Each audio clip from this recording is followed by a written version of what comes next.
afternoon, everyone. It's Mama Lindsay from the Squirrel House. And as most of you are, and most of you know, I'm at home right now, which we all are, trying to do social distancing and stay away from the COVID-19. So, you know, typically my days are shaping out that I take care of the kids in the morning and get them, you know, start with school or whatever it is that we're working on that day. And then get lunch, and then I get Lyndon down to a nap right after lunch. And that's when I sit down and start working on my actual work. And often when I sit down for work, I want just a cup of coffee.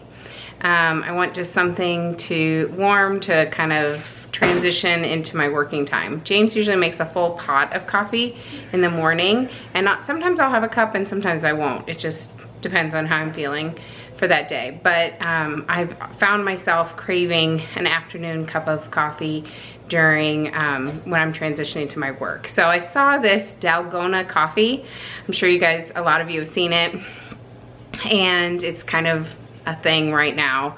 So I was like, oh, that might be a good solution for a single cup of coffee. The way you do it, 2 tablespoons of instant coffee, 2 tablespoons of sugar, and 2 tablespoons of hot boiling water. And you just mix it for like 5 minutes, and it does get foamy. But it was kind of sweet for me. I don't usually drink sugar in my coffee, and so it was just a tad too sweet for me. So I'm gonna try it again today. I'm actually gonna try to do a little bit less sugar, which I don't know if it'll foam for that. So we'll just see how that goes. But I'll show you what I do. It's so easy. It's like hardly even a recipe. Okay, so I have my mixer set up. Some people say that they whisk that by hand. I say that's crazy pants. No reason to whisk by hand when I can use my electric mixer. So 1 tablespoon of coffee. And it's 2 tablespoons of coffee. Now I'm gonna do just 1 tablespoon of sugar, and we'll see if it actually sets enough for that. Because 2 tablespoons of sugar was way too sweet for me. And I'm actually gonna try a little vanilla, just regular old vanilla. Just like a 1/4 teaspoon is what that was. That's it. Just to kind of help the flavor not be just so much sugar and coffee, because that's pretty much what it tasted like to me. And then, oops, that was a bit much. 2 tablespoons of water. Here we go, 5 minutes.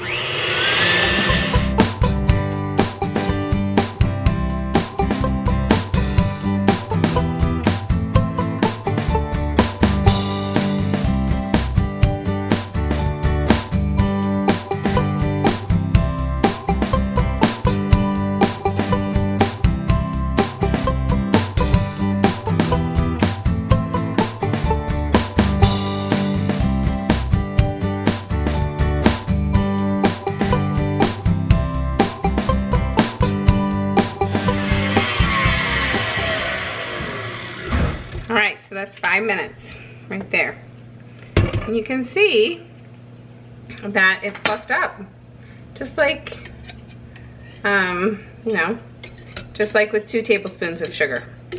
So that's awesome to know that you can reduce the sugar. So anyway, it's fluffy and it's thick. So I know a lot of people like this with cold milk. It has been so cold here that I've not felt like drinking anything cold. So the first time I had it, I used hot milk, warm milk, and now again today I have warm milk. So I'm sure once the weather warms up and if I continue to drink this, that I will use cold milk, because I do like iced coffee in the summer. But you can see just how thick that is. Wow, that is That is some thick coffee right there. It worked. You can definitely reduce the sugar. I was taking a little taste of it, and it's still pretty sweet to me. I just don't tolerate sugar in my coffee very well. I'm a cream only in my coffee kind of a person. But once it's mixed with the milk, hopefully it'll be better. It is nice. It's fun. It's something different. It's something to have right before I start my work day. I did transfer it into a mug because that other cup was a little bit small and it was overflowing, as you saw. But this is what it looks like after I've drank some out of it and whatever. It kind of just looks like a latte in a lot of ways. And it is so much better with just 1 tablespoon of sugar and the tiny bit of vanilla. I can taste that in there. And it just kind of makes it less sugary and a little bit less harsh in the coffee flavor.